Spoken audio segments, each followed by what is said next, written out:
como tá o teu doutorado?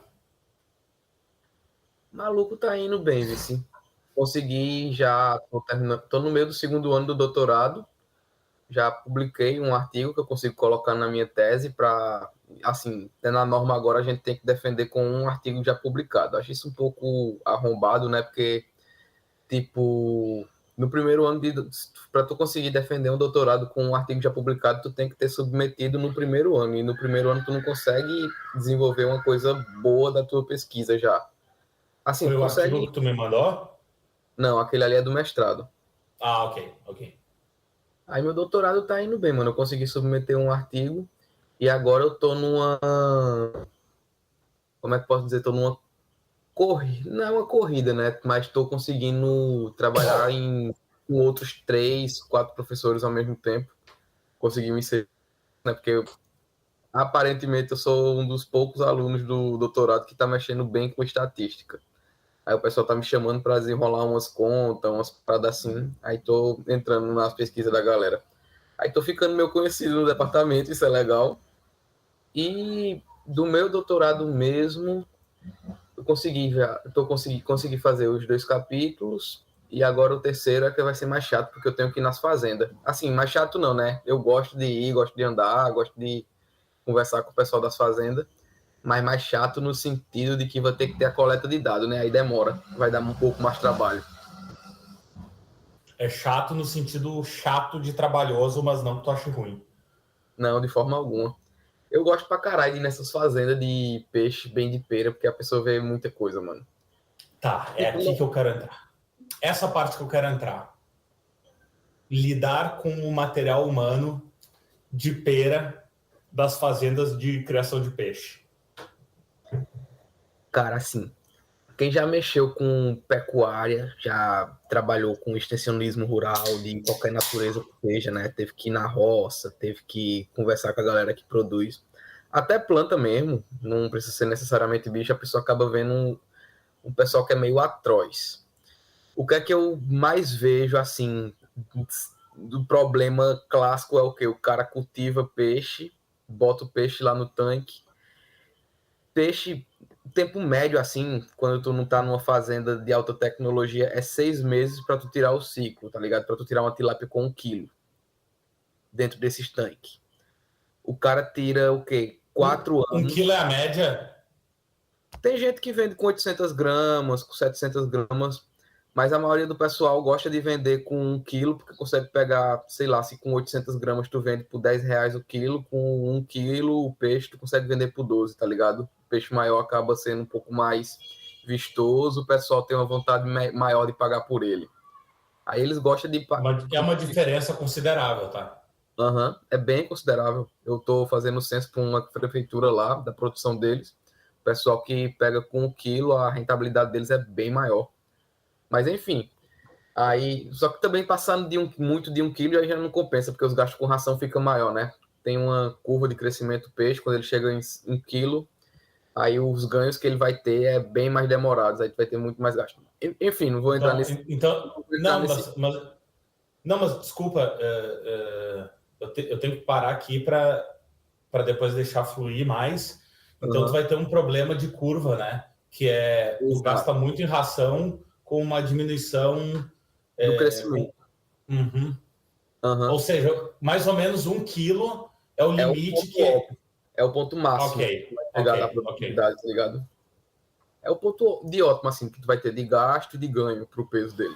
Você vai estar gastando muita grana. Aí, enfim, aí os caras com. Pô, até esqueci o que, é que eu tava falando. Não, pronto. Eles tiram 8 ciclos, lembrei. Tira ciclo pra caralho lá, 4 anos, e não limpa o viveiro uma única vez, tá ligado? Enche de novo, desabastece, enche de novo. Aí depois os peixes começam a morrer. Quando ele coloca uns, os alevinos ainda, né? Que não tem resistência, aí chama o cara, paga a consultoria do cara, paga a gasolina do cara pro cara ir. Então, cara, os peixes estão morrendo aqui, não sei o que está acontecendo. Já troquei do laboratório dos alevinos 3 vezes, estou comprando de outro cara, mas continua morrendo. Então, cara, deixa eu dar uma olhada no solo aqui do teu viveiro. Merda pura. Só tem merda de peixe lá, a parada preta, parecendo japiche, a matéria orgânica toda. É o mais comum, é esse. Mas É acontece mais pH ou é mais bactéria o problema? bactéria que atrai o pH. No ciclo do nitrito, da decomposição do... É aquele ciclo do nitrogênio, né, mano? A merda Sim, do peixe vai pegando as bactérias, nitrificantes, nitrito, sim. nitrato, amônia. Sim, tu Aí vai criando vai, um planeta ali dentro, né? exatamente, vai, sei lá, o processo de criação da vida do universo, quando tava aquela sopa primordial no planeta Terra, tá acontecendo no viveiro do filho da puta lá, cheio de merda, e ele não limpa, não paga uma hora de uma máquina para poder mexer no solo, jogar um cal e deixar o que uns 3 dias no sol para secar. O cara não faz isso. Agora eu preciso fazer a pergunta técnica que importa aqui. Quanto ele gastaria nesse processo de limpeza do circo? Mano, a- uma diária média que o pessoal cobra no campo é R$ 80 para trabalhar lá, tanto na despesca quanto para poder virar o solo manualmente. Não, e a Toda máquina? E mais a máquina? isso, e mais a máquina. 80 conto mais o horário da máquina e o saco de cal. E cal, porra, não é uma parada cara, cal. É, Não, me dá o valor total disso. mano, os caras gastam 300 conto é muito. E quanto que o cara perde não fazendo isso? Mano, um viveiro, se o cara colocar 8 peixes por metro quadrado, Pô, deixa eu abrir a calculadora aqui. 8. Se ele tem 100 metros quadrados, 800, que é uma conta redonda, né? 800 quilos a R$ 12, isso no viveiro é o quê? Ele tá perdendo de ganhar 9.600 conto, tá ligado? Isso em um viveiro só. Por E causa de dá para 300. ter tudo isso de perda? Mano, quando o pH tá... É porque tu coloca o peixe quando ele tá novo, né? Aí quando ele tá novo Sim. ainda, quando ele é alevino, ele não tem a resistência. Aí coloca lá, ele dá a nadadinha no começo. Aí quando tá nesse grau de matéria orgânica, nesse grau de amônia, nitrito e pá, ele vai e não resiste. Enfim, ele não teve todo esse gasto porque ele não gastou com a ração, né? Mas assim, um milheiro de alevino, de tilápia hoje em dia é R$ 320 por aqui, em Pernambuco. Aí ele basicamente, pelo preço de um milheiro, ele deixa de. Ele vai comprando milheiro, atrás de milheiro, atrás de milheiro, atrás de milheiro, atrás de milheiro, e todos vão morrendo. Modo preço de um milheiro. Vamos tirar dessa forma, né? Quantas limpezas o cara tem que fazer por ano? Cara, um Mínimo, ciclo. mínimo, não ideal, mínimo. Duas. Porra, termina o ciclo, fala limpeza. Isso depois quando a gente já tá falando de viver consolidado, né? Depois dos 3 anos. Mas se o cara for fazendo desde o começo, uma limpeza por ano tá top.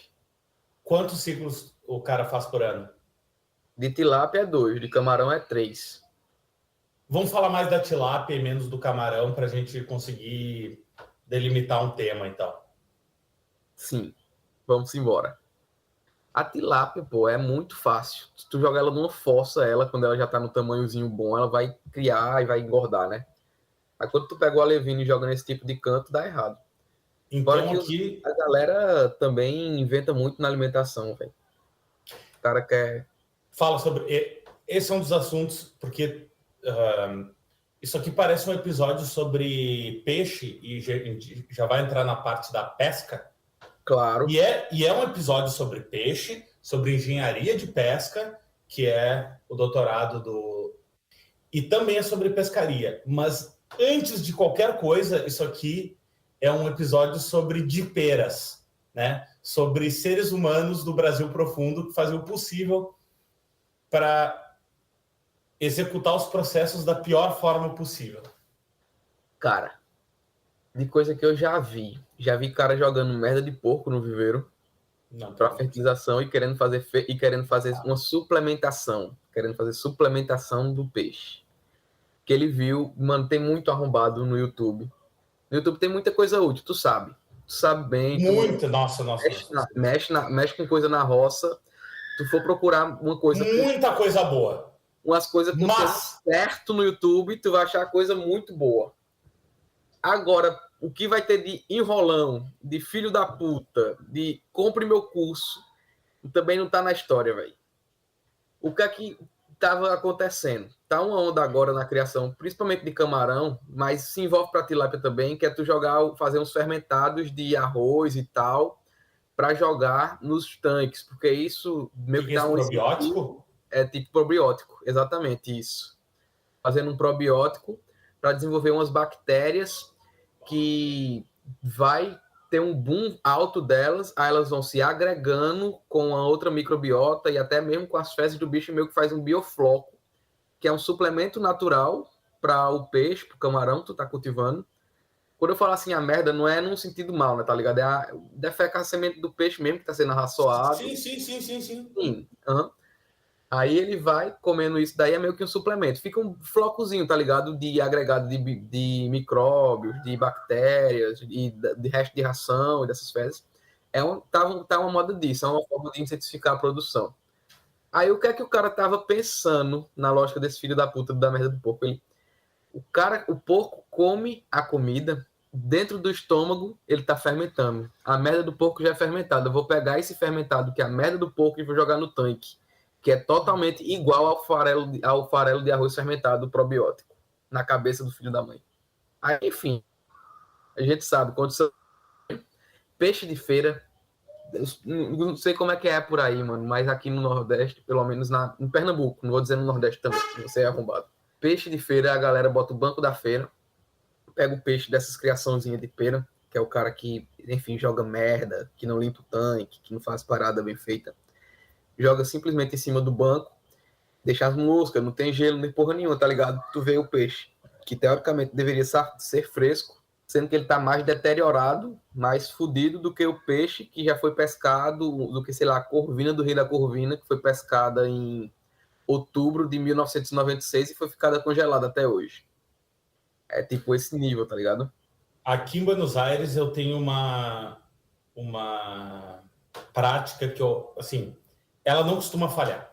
Tu acha a peixaria que na sexta-feira cedo começa a ter fila de judeu ortodoxo. É um bom sinal. Ali não vai ter erro. É um ótimo sinal.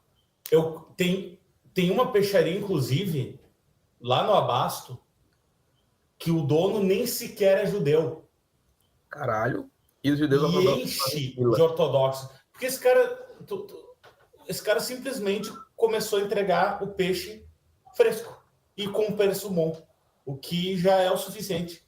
Aí, claro, tu vai ter mercado kosher, tá, beleza. Mas, assim, peixe não precisa passar pelas mesmas coisas exatamente assim que carne de gado e tal, na questão kosher e tal. Mas, assim, obviamente eu não como kosher, né? Eu sou um grande descumpridor dos preceitos judaicos, como todo judeu que não é ortodoxo. E, assim, só que tu vai conseguir peixe fresco a um preço aceitável. Bom, ou às vezes, né? Agora tem um problema. Bom, eu cresci lá no sul. Na cidade que eu cresci no sul, era bem pior de peixe que aqui. Aqui é mais ou menos, porque é uma grande capital, blá, blá. Mas não tem como comparar com cidade costeira. Eu tenho uns colegas do sul que vieram fazer pós por cá também. Eles falam que, tipo, na cidade deles, eles não são de capital, tá ligado? São do interior do sul também, interior de Paraná, interior do Rio Grande do Sul. Eles falam que a galera não come peixe, tipo, nem sardinha enlatada. Comem só carne, tipo, a cultura do boi, né? Só comem boi, não comem peixe, tipo, nem de sardinha, de forma alguma. Cara, eu sei preparar bem peixe de um jeito só. Não todo peixe, porque eu não cresci nisso. Eu já falei, a gente falou, eu vou ver se eu consigo essa porra e fazer, comprimir no mesmo episódio, editar aquele nosso episódio sobre pesca, o número 1, para colocar isso ou no final ou no começo, não sei ainda. Que eu devo comentar, meu pai é um pescador de plataforma, diletante, né? O Rei da Corvina, diga-se de passagem. O Rei da Corvina, né? Vou botar no final do episódio, porque daí quem ouvir vai saber o porquê do Rei da Curvina. Porra, tu lembra disso? Mano, assim, estatísticas assim de Messi. Sim. Dataku, né? E assim, eu acho meu pai um degenerado porque ele não diz que vai pescar para imputeiro. Ele vai de fato pescar e meu pai não bebe há 30 anos. Ou seja, ele não vai para plataforma beber, ele vai para pescar. É o pior tipo de degenerado. É o pior tipo de degenerado. É o que vai para pescar de fato. Então, assim, eu eu tenho histórias minhas de criança e adolescente de eu aprendi a odiar a pesca por causa do meu pai. Mas assim, eu me perdi um pouco no que eu estava falando. Sim. Eu aprendi eu sei limpar peixe e sei preparar alguma coisa de peixe por causa disso. Porque onde eu cresci, na serra, a cultura de peixe é praticamente inexistente, cara. E assim, eu gosto muito de peixe, não tá entendendo? Eu adoro peixe, adoro fruto do mar. Eu posso comer praticamente qualquer coisa que saia da água sem ter nojinho, até coisas que fariam uma cabra vomitar. Só que eu não cresci na cultura do peixe. Pior que eu também, cara. Eu acho que eu sou um degenerado da minha família, porque na minha família, eu moro a 150 quilômetros da... Não moro, né? Eu tô pro Recife, né? Eu nasci a 150 quilômetros da praia. Região, o pessoal só come bode, basicamente, né? Bode é a principal proteína da galera, bode e boi. Sarapatel. Porra, eu amo sarapatel. Sarapatel, buchada, dobradinha, bucho, a galera gosta pra caralho. Mas enfim... E eu simplesmente botei para fazer engenharia de pesca e eu nunca falei de engenharia de pesca nem no primeiro, nem no segundo ano do ensino médio. Descobri no terceiro ano, porque eu vi num post no grupo do Facebook os caras trabalhando com tubarão e eu era aquele doidinho que assistia TV, Pesca Mortal, Discovery, aquele cara pegando monstro do rio, Jeremy Wade, que ele pegava uns peixão absurdo e eu pegava e falava, porra, eu vi esse negócio, eu digo, eu quero trabalhar com tubarão. Entrei na engenharia de pesca pensando em trabalhar com tubarão e nunca mexi com tubarão. Nunca entrei no laboratório do tubarão. Nunca vi porra nenhuma de tubarão. Apesar de ter muita pesquisa de tubarão lá. Mas eu fiquei tipo, foda-se com tubarão depois. Aí fui trabalhar com essas fazendas e trabalhando com ecologia também. Mas ecologia de peixe pequeno que não serve de porra nenhuma. Assim, no olho grosso do ser humano, né? O que é que você tá vendo, cara? Não tô olhando, enquanto eu tenho o costume de, quando tô gravando alguma coisa, uma conversa assim, eu vou escrevendo tópicos para não deixar passar e perguntar. Sim. Aí eu peguei Porque pro tubarão e nunca quis trabalhar com tubarão depois que eu entrei, né? Aí, enfim, isso foi um pouco de degenerativo da minha parte. E a galera tudo foi para, sei lá, agronomia, zootecnia, alguma outra coisa dessas partes, assim, do pessoal da minha família. Mas eu não. Tu tocou num assunto aqui que a gente, de novo, vai ter que desviar da parte mais acadêmica e entrar na parte mais de pera, né? Tubarão ilegal de aquário. Puta que pariu. Mano, é um tópico que eu acho muito interessante. É o doidismo de aquário. Eu fui picado por isso. Tem um laboratório lá agora que está fazendo pesquisa de peixe ornamental. Aí eu comecei a pesquisar como é que é o mercado do peixe ornamental aqui no Brasil e em outros países também. Tubarão ilegal de aquário é uma parada que vem e que o pessoal finge que é legal. Tem até tipo Richard fazendo propaganda. Peixe de 150 mil reais. Tu tá com, sei lá, um polo dentro da tua casa, dentro de um aquário. Que às vezes, pasme, às vezes não é nem tubarão.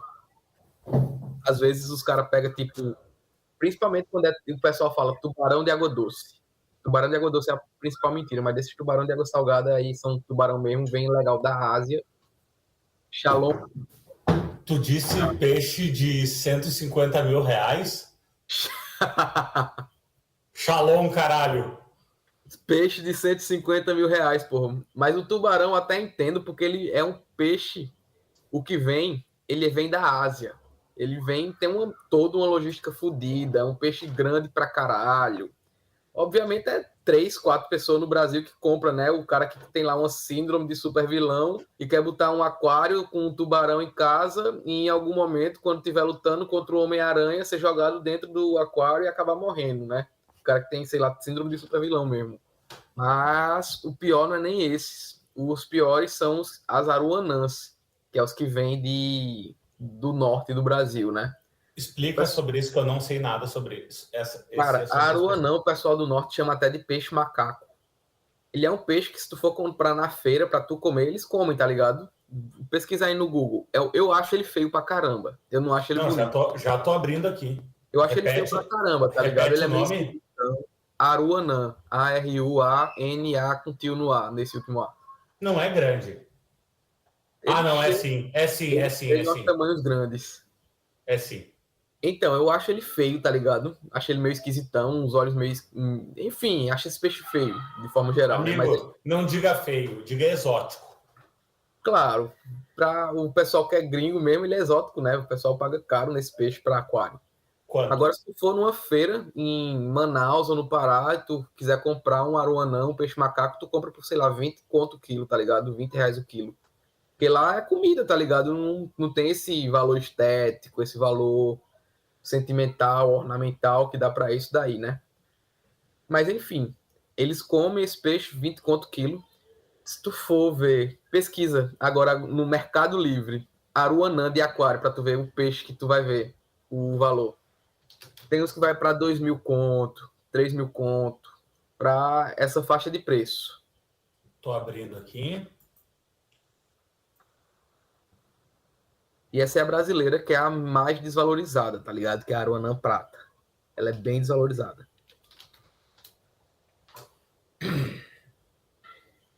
Não, aqui tá barato. Tá 300 conto, 400. Entre 500 e 200. Porra, tá barato mesmo. Mas não ironicamente, é fácil de tu achar. Barato, né? Barato em comparação ao que tu falou. Não, é. Mas aruanã, para tu comprar, tu consegue achar por R$ 2.000, por R$ 3.000, essas aruanãs que são as brasileiras. Esse é o Baranga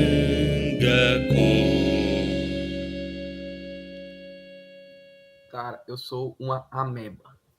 Eu fui pesquisar no Mercado Livre a aruanã também, para ver, porque eu achei esquisito realmente estar nesse preço daí, porque eu acho ele mais caro mesmo. Quando eu fui fechar a aba, fechei a janela inteira. Aí fechei com... Cara, eu tenho os meus momentos boomer, tipo idoso, grita com nuvem. Pronto. Eu tive esse breve momento agora também. Eu, puta que pariu, fechei a janela toda. Mas cara, não pensei em trabalhar com ornamental, não, porque para trabalhar com ornamental a pessoa tem que ser um degenerado também. Por quê? O pior caso não é o caso do rico que tem grana para ter o peixe e vai fazer isso. Não, isso daí não é o caso. Muito bom isso, continua. Eu sei onde tu vai chegar. O pior caso é o cara que ele simplesmente desmonta o seu apartamento, transforma o apartamento dele basicamente numa fazenda de beta, numa fazenda de caramba, acará-bandeira, desse tipo de peixe, de ciclídeo. Tem cara que literalmente vive nos apartamentos minúsculos, nos apartamentos assim, muito pequenos. Aí tu vai ver, ele tem no aquário um peixe de R$ 2.000, tá ligado? Não, porque é raro. É o cara que é doidinho de aquário tem um colecionismo que é digno. É quase como se fosse o mestre Pokémon da vida real, que quer ter o cara mais raro, que quer ter o peixe mais fodido. Aí a galera simplesmente abdica de vida, pô. A vida dele, a tara dele é simplesmente ficar sentado na frente. Não que eu não goste também, eu acho do caralho você olhar o peixe, mas porra, a grande tara da vida no maluco é se sentar, às vezes no chão, e ficar olhando o seu peixe. E muitos deles realmente faz. Não é exagero meu dizer da galera que remonta todo o apartamento, todo o quarto que seja, para poder fazer uma fazenda de beta no seu e ficar recriando para tentar fazer padrões de cores específicas desse peixe para depois revender, ou então simplesmente guardar e dizer: esse padrão é só meu, esse padrão é único. E ficar metendo esse papo. Esse sempre. é o tarado Perdão. do mercado. Cara, eu sempre falo que o eugenista brasileiro das profundezas ele se manifesta principalmente através de criação de cachorro e de orquídea. Mas eu acho que eu tenho que começar a dar uma atenção maior para o criador de peixe, né? O criador de peixe também, cara. Eu vou te mandar depois uns vídeos de fazenda de peixe no Japão. Eu tava vendo como é que era as fazendas de carpa. Cara, assim, eles pegam uma prole, né, das carpas, uma desova, chocam todos eles. Logo na primeira coisa que eles já vêm, eles fazem aqui no Brasil também, tá? Não é só no Japão, mas porque no Japão tem um melhor documento, tem a documentação mais assim legal de você assistir. As daqui realmente é aquelas câmeras fodidas zona, narração a moda caralho, aí não dá para ver direito. Os caras na primeira desova já joga tipo metade de todos os peixes que chegaram já simplesmente matam. Jogam na terra porque não estava na cor legal, não estava nesse rolê que vai dar Não, valor. literal eugenia. Isso é literal eugenia. Porque literal eugenia. quando é algo mais seleção, tu não mata os que não servem como tu quer. Quando tu mata os que não servem o que tu quer, é que vem a eugenia, né? Exatamente. Aí já mata nesse primeiro momento. Aí vai crescendo algumas, aí ou joga fora, ou então vende para, sei lá, lojinha de aquário pequena. Aí só fica com as que são de alto valor agregado para criar e ficar com os peixão grandes e depois é vendendo uns preços fodidos. É a mesma coisa com carpa, né? Carpa também é aquele peixe que é muito variado. Tu vai achar carpa de 50 conto e vai achar carpa de milhões de dólares, por exemplo. Aí é o que vem todo esse rolê da eugenia. A gente já se conhece há uns anos, vem, acho que desde a época da pandemia. Eu não parei para contar, eu não tenho certeza absoluta. Esses anos pós-pandêmicos, para mim, são, acho que para todo mundo, meio confusos, né? Mas já faz um tempo que a gente se conhece, depois começou a se falar. De todos os memes que nós já enviamos um para o outro, eu acredito que um dos melhores é o fudido numa casa sem... Como é que televisão. Chama? Não. Com as paredes... Peraí, deixa eu desligar aqui. Com a parede sem reboco. Sem reboco e com peixes caríssimos, que é muito... Embora são tipos humanos diferentes, mas é muito parecido o recorte com o criador de galo de briga. Esse é o Baranga Com. Mas eu quero falar de peixe, não de galo de briga nesse momento. A gente pode falar em outro... O galo de briga é uma parada fodida também, mano. Mas vamos falar de peixe, pelo amor de Deus. Senão desvirtua totalmente. Mas cara. O doidinho de aquário, ele é a pira dele. Eu tenho um ex-professor meu que ele morreu, já, que Deus o tenha, né? Ou o Satanás. Na verdade, o Satanás o tenha, né? Ele era ruim que só. Que Satanás o tenha em bom lugar. Ele era de Serra Talhada, foi aprovado no concurso em Recife. Aí a universidade conseguiu uma base em Itamaracá, ele foi para Itamaracá. O que é que o fela da mãe fez? Era para ser uma base de treinamento para cadeiras de mergulho, para cadeiras de, enfim, estudos de manguezal, essas coisas todas. Morreu esse cara? Aí esse cara morreu. O que era o dono, o que ficava tomando conta da base. Ele morreu. Só que antes dele morrer, ele ficou uns 20 anos dele na base, né? O que foi que ele fez? A primeira coisa que ele entrou na base. Reformulou metade do terreno, metade da área da casa da base que tem da universidade e simplesmente botou uma fazenda de peixe espadinha de aquário e gupe. Ele era o obcecado por aquário. Ele fez uns 3 quartos para ficar reproduzindo acará, tanto bandeira quanto disco, e fez um bocado de tanque para ficar reproduzindo gupe e espadinha, aqueles peixinhos espada de aquário, de água doce. Sim, pequeno. Aham. O cara simplesmente usou a verba federal para reformular uma base federal para ficar criando peixe de água doce ornamental. Para literalmente farmar peixe. Sim, literalmente farmar peixe. E o pior, ele não tinha nenhuma cadeira, nem nenhuma disciplina de ornamental. Ele não ensinava porra nenhuma de ornamental. Era literalmente, unicamente interesse pessoal do cara. Não era tipo interesse da disciplina, interesse do departamento, não. Literalmente, ele reformulou boa parte da residência da universidade para criar o peixe. O cara, enfim, e fora que esse cara era bravateiro pra caramba, né? A vibe dele era mergulhar e criar o peixe dele, esses peixes de aquário, e ele revendia ele mesmo, usando a energia da universidade, usando, enfim, toda a estrutura da universidade para pegar. Basicamente, 8 deitado, infinito por cento de lucro, né? Exatamente. Gastos negativos e somente o lucro dele vendendo os peixes. E a vibe dele era mergulhar e contar mentira, pô. O cara dizia que atirou com arpão em aluno. E ele também. Eu amo essa história. O cara disse... Tem duas histórias de tiro de arpão desse cara. A primeira foi que ele estava mergulhando com um dos alunos para lá, porque ele dava aula de navegação, não tem nada a ver com criação de peixe de aquário, dava aula de navegação. Aí quando ele fazia amizade com um ou dois doidinhos de pera da turma, aí ele dizia, não, vamos sair para mergulhar, levava no barco dele para mar aberto. Aí diz ele que simplesmente estava pescando com arpão, viu um peixe gigantesco do lado do aluno, atirou do lado do aluno com um arpão, propositalmente para matar o peixe. Ele queria matar o peixe, mas tirando um fino na cara do aluno. E diz ele que o arpão rasgou a máscara que estava com o óculos de mergulhar do aluno. Enfim, né? O cara era velho pra caralho, simplesmente gostava de mentir. E outra foi quando o cara estava colando na prova, que ele viu no telhado e atirou no meio da perna do aluno, que tava um papel com a cola, com a fila dele. Ai, a bravata. Pois é, né, mano? Professor universitário só matando. O cara pensa que vai falar uma parada dessa numa sala com adultos. Isso é... Enfim, né? Foda-se. Cara, é sempre o mesmo papo. O lance é o seguinte, é não ser contra a universidade, é não querer abraçar o olavismo, que é coisa de ressentido, coitado, fracassado, merda. Obviamente.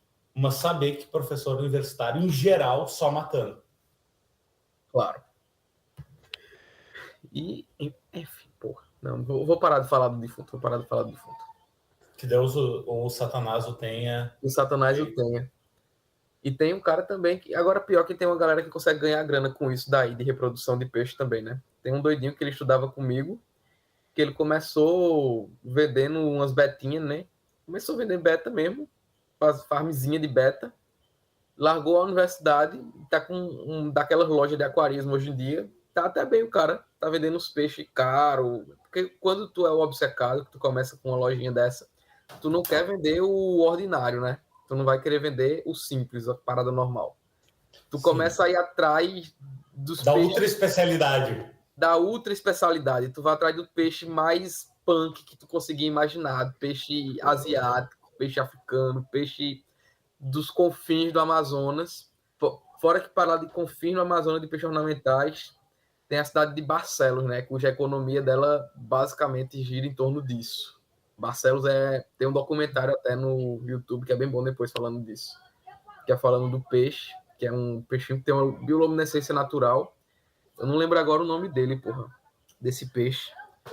Mas ele é, tipo, muito famoso no aquarismo. O pessoal usa muito ele para compor uns negócios de aquário. Tem uma bioluminescência natural, vermelhinho e azul. É bonitinho, é bem bonitinho esse peixe. E ele é caríssimo na Europa, caríssimo no sul, sudeste do Brasil.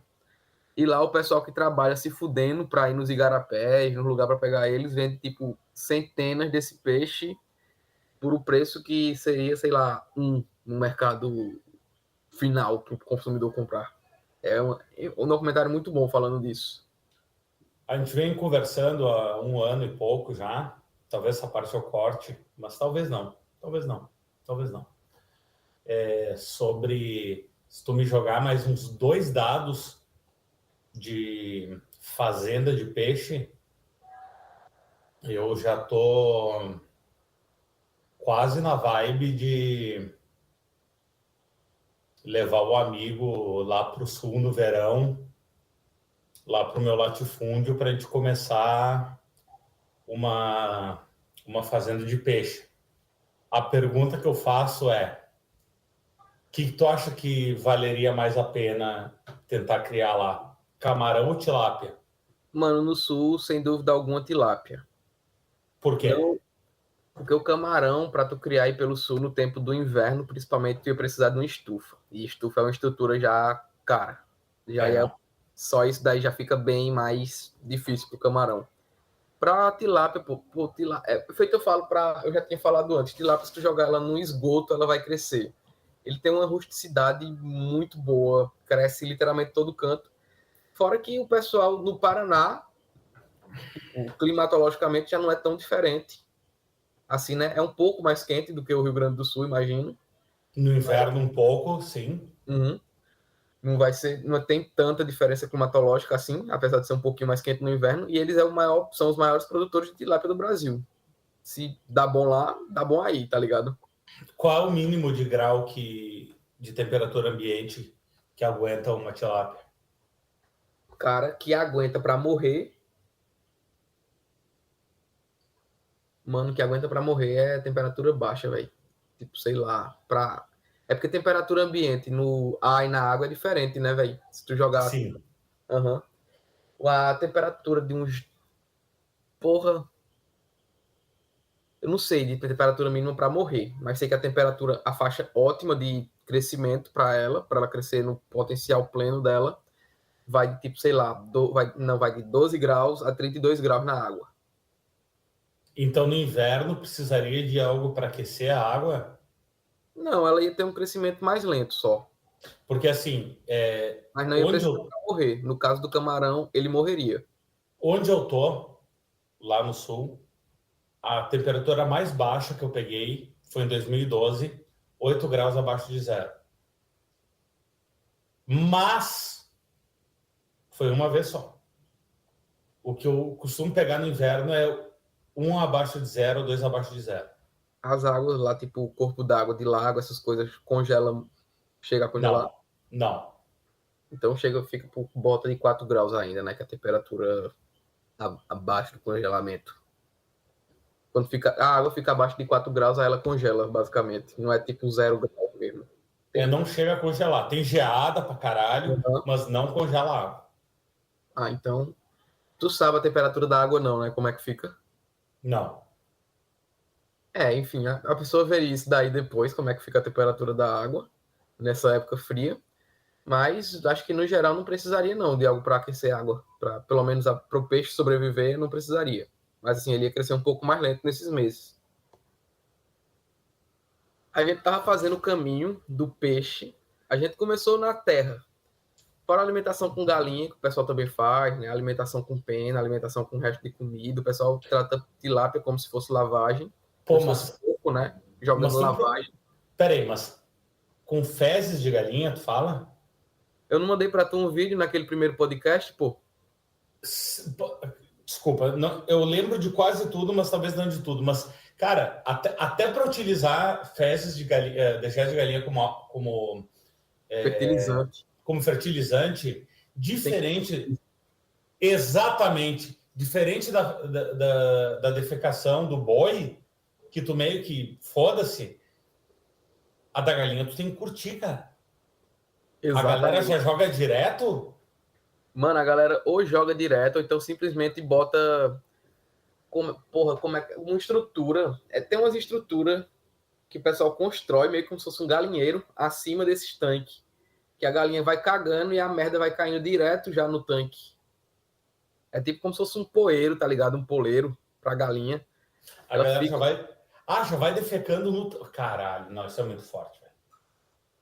Eu tinha mandado pra tu um vídeo desse daí que tinha na Índia, mas o pessoal já tava começando a fazer isso aqui no Brasil também. A gente trazendo um exemplo do primeiro mundo, obviamente, né? Cara, mas é que sem curtir me parece muito arriscado, cara. Não é arriscado pra caralho. Muito arriscado. É um peixe muito rústico, feito eu falei pra tu. Alguns chegam a morrer, literalmente, com isso. Fora que dá amônia pra cacete no tanque, né? Depois, o que não morre na hora, por conta de, enfim, da merda, por conta da merda da galinha, vai dando muita amônia no tanque. Aí no próximo ciclo, aí começa a dar mais merda ainda. Porque tem essas defasagens de tempo, né? Uma merda que tu faz agora no teu cultivo, no teu tanque, tu não necessariamente vai sentir essa merda batendo na bunda agora. Mas no próximo ciclo, tu vai perceber, eita, porra, essa merda que eu joguei ali veio dar merda só agora. Tem essas defasagens temporal, essa diferenciação. Top 3 histórias mais bizarras com farmador de fazenda de peixe que tu viu.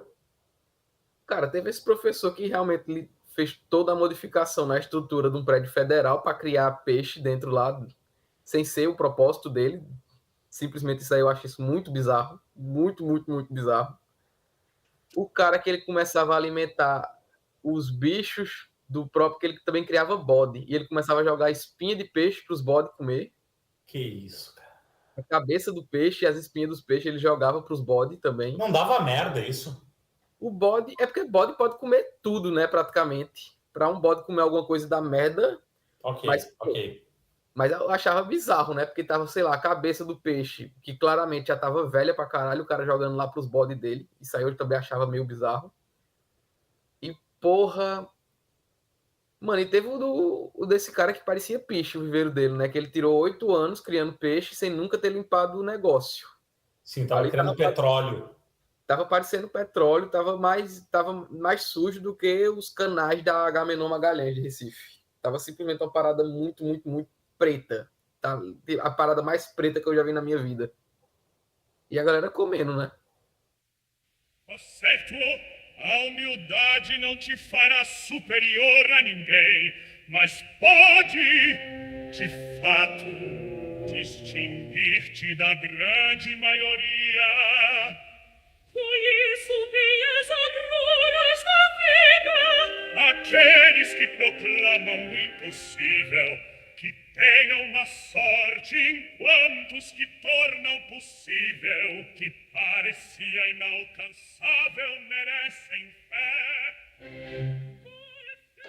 Mano, quando a gente vai falar de pesca, de uma maneira geral, a gente tá mexendo basicamente com os instintos mais primitivos que tem no ser humano, né? O que é estritamente natural, porque a gente tá falando da atividade extrativista mais antiga que existe desde o tempo mais rupestre da humanidade. Tem algum doidão lá pescando, jogando pedra, dando mão em toca que tem em tronco, em alguns rios, e vendo que pega algum bicho. Só que muito diferente do Homo sapiens primitivo, do Homo erectus, o Australopithecus australianos, hoje em dia a pesca, uma simples atividade de você chegar lá, tentar se divertir, ter um contato com o animal, com o bicho, virou quase que o disparar de um foguete para a lua. Tamanho a necessidade do maquinário que o pessoal usa, com 350 especificidades diferentes, com gramatura de chumbo, espessura de linha, ângulo de curvatura do anzol. Isso tudo devido à alta presença dos gurus, né? Isso aí vamos falar um pouco mais para frente, possivelmente, especificamente do grandíssimo Dr. Nelson Nakamura, que é praticamente o deus da pesca esportiva no Brasil. Só que quando a gente fala de pesca também, o que puxa muito esses instintos primitivos, essa reação do contato do homem com o animal, especificamente com o peixe, né? Não estamos falando exclusivamente da pesca esportiva, que é uma vertente importantíssima, mas eu não estou aqui querendo falar especificamente dela. Quero falar também de outros dois pontos que estão ligados à atividade pesqueira, que é, além da pesca em si, o aquarismo, o famoso doidinho de aquário, né? Que é o cara que vai andar com o mesmo sapato por 10 anos, com buracos lá, andando em ônibus, mas vai ter um peixe de 5 mil reais, ou 10 mil reais, ou 20 mil reais dentro de um aquário na sua casa, muito exclusivamente para ficar jogando bravata, tirando foto e comparando com o pessoal, numa rinha de quem é que tem um peixe mais raro. E também a aquicultura, que é a atividade análoga à agricultura, só que relacionada à pesca, né? As famosas criações de tilápia, camarão, que estão ficando naturalmente bem grandes aqui no Brasil, né? Porque aqui tem características que são muito favoráveis para desenvolver essa atividade. Aí vem crescendo bastante e quando a gente vai falar dessa aquicultura, os doidinhos da aquicultura, especificamente de pequena escala, são um nicho que eu tenho bastante interesse. Os doidão que querem ficar ricos criando tilápia em caixa d'água. Quando a gente fala de pesca no Brasil, um dos mitos mais estancados no imaginário popular é a do pequeno pescador, do pescador tradicional como uma pessoa boazinha. O pessoal tem um problema que já foi abordado aqui no podcast várias vezes, né? Que é de pensar que porque você é fudido, você vai ser necessariamente uma pessoa que vai se preocupar com o cara, que vai ser ecologicamente responsável, economicamente sustentável e blá blá blá blá blá blá blá blá. Sendo que, né, mano, o pessoal tem essa teoria do bom selvagem, mas o pessoal tá cagando pra isso. Tem zona de pesca, tem zona de pesca. O que é que eles fazem? Vão pescar na zona que não é zona de pesca, porque não vai ter ninguém pescando. E é isso. Não existe nenhum tipo de monitoramento pesqueiro na costa brasileira. Na verdade até existe, né? Mas tipo, extremamente rudimentar. Praticamente zero. E os caras vão lá, pesca e sai vendendo. Tem zona proibida de pesca por conta de boom de águas, que vai acabar tendo toxina na carne do peixe que pode matar. O pequeno pescador tradicional, o bonzinho, o bom selvagem do pessoal vai lá, pega. Aí depois os restaurantes hipsters de chefes que foram de Mestre do Sabor, daqueles reality GNT Globo, tá lá servindo para Fátimas Bernardes e Túlio Gadelhas comerem, dizendo, nossa, o pescado do pequeno pescador é muito diferente. Eles acham que por ser de pequeno pescador necessariamente vai ter algum tipo de responsabilidade ecológica, né, mano? Sendo que, sendo bem sincero, o pequeno pescador, em sua grande maioria, em nada se diferencia do grande produtor de gado do Goiás, na mentalidade, né? Em termos econômicos. Naturalmente tem uma diferença, você não vai ter tanto poder destrutivo na mão do pequeno pescador. Embora tenha um poder autodestrutivo muito maior em termos de alcoolismo, né? Eu acho que o pequeno pescador, inclusive, tem um problema de alcoolismo mais crônico até do que esses grandes pecuaristas do grande Goiás, que se estende cada dia mais no Brasil. Que até, enfim, pode ser uma consequência da expansão do grande Goiás, né? Não existe o pescador da canção da partida de Dorival Caymmi, nem tampouco o pescador da música hipster de Academia da Berlinda. O pescador vai pro mar nas condições mais precárias que tu pode imaginar. De fato, os caras estão fodidos, estão na merda, não tem muito o que fazer, só torcer para chegar lá, pegar os peixes. E eles faz dragagem. Dragagem é destrutivo, que não tem seletividade nenhuma. O cara quiser pegar um robalo, acaba pegando todo tipo de peixe possível, né? Não existe esse lance do bonzinho, do responsável. Até pode existir, só que numa quantidade muito diminuta, velho. Você vai no restaurante, você vai no Pátio São Pedro, como o caldinho de marisco de lá.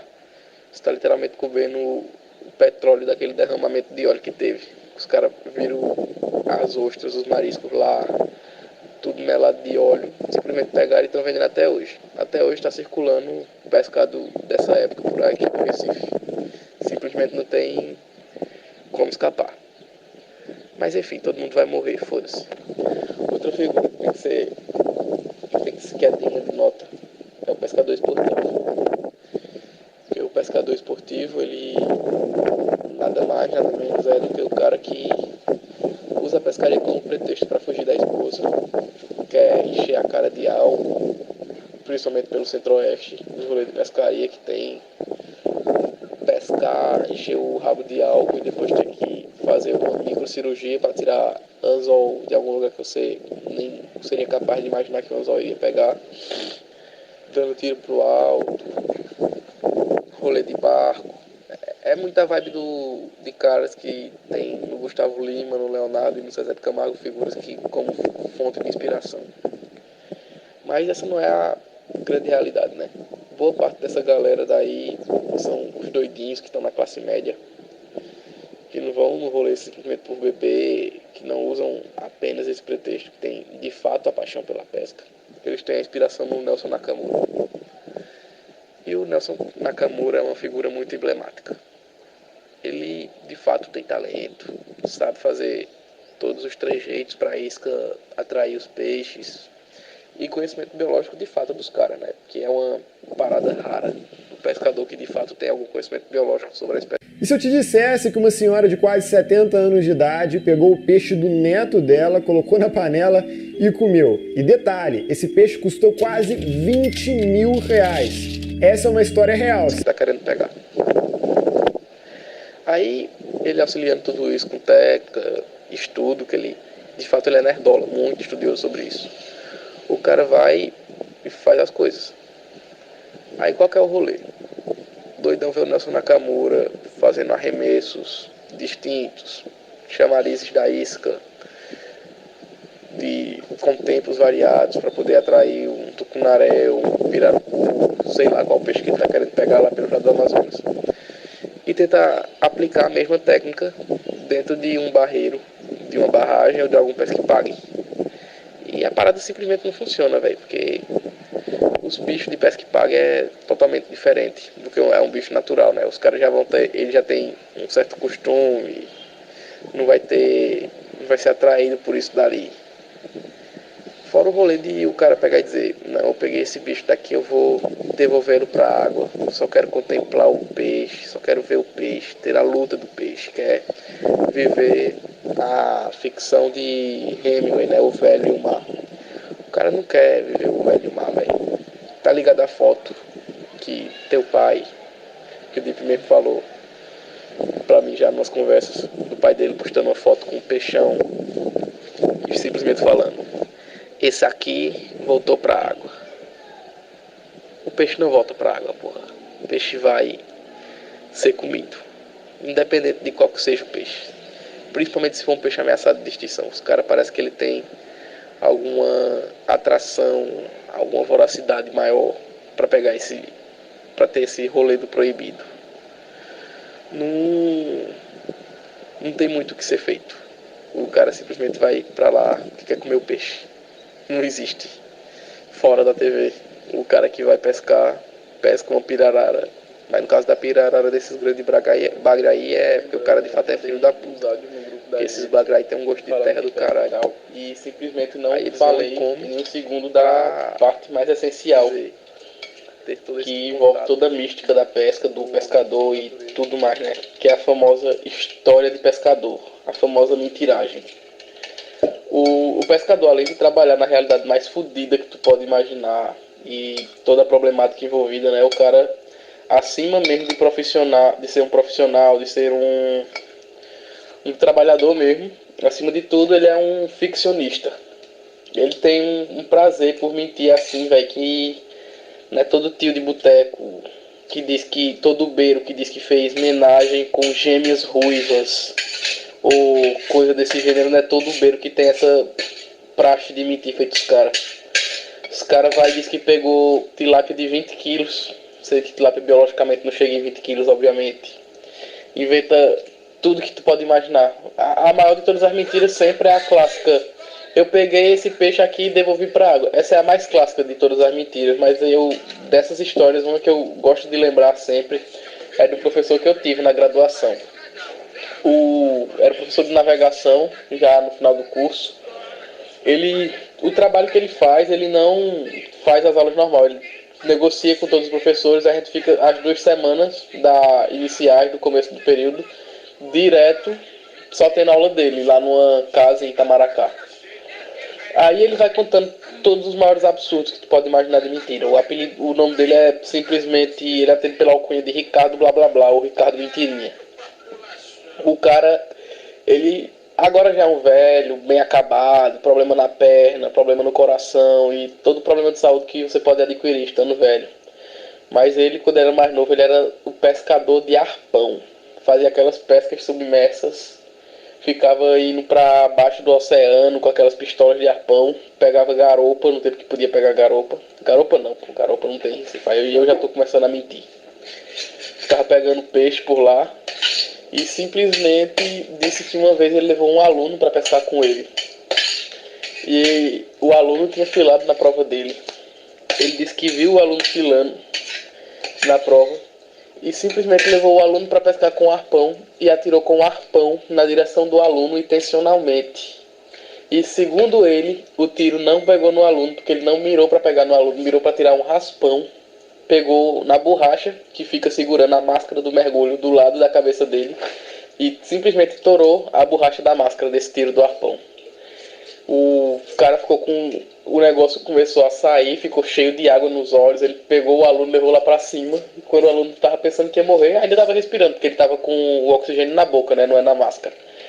Quando o aluno tava lá já morrendo de medo e tudo mais, ele simplesmente pegou e falou: não file mais nas minhas provas. Simplesmente isso. Olha, primeiro eu preciso deixar claro que tudo que eu vou dizer aqui vale somente para pescador diletante, né? Pescador, se é que dá para chamar assim, esportivo. Vou colocar tudo numa categoria chamada pescador diletante, né? Então, não faz sentido o que eu vou dizer com relação à pesca profissional ou à pesca de subsistência propriamente dita. Então, a gente vai ter basicamente assim, uma primeira subdivisão categórica, que é o pescador de rio e o pescador de mar, e eles são muito diferentes, né? Eles são bem diferentes, e embora ambos sejam atrozes, o pescador de rio eu considero bastante pior por várias razões. E aí, claro, dentro da pesca de mar, a gente vai ter a mais desqualificada delas, que é o sujeito que arremessa a linha com carretilho ou mulinete a partir da beira da praia, né? Às vezes tem que entrar ali 20 metros para arremessar uma linha, e é uma pesca bem desgraçada porque ela é bem ineficaz. E depois tem uma pesca que ela é um pouco mais levada a sério e em condições melhores, né? Até com resultados melhores, e que é exceção, né? Que é a pesca de plataforma. Tem cidades litorâneas que têm plataformas de pesca, e eu posso adiantar para vocês que não é nada sofisticado, é basicamente uma construção, costuma ser, né, uma construção bem brutalista, involuntária, 500 metros, 700 metros mar adentro, e que fica um monte de bêbado arremessando linha, ou às vezes não rola muito rede nesse tipo de coisa.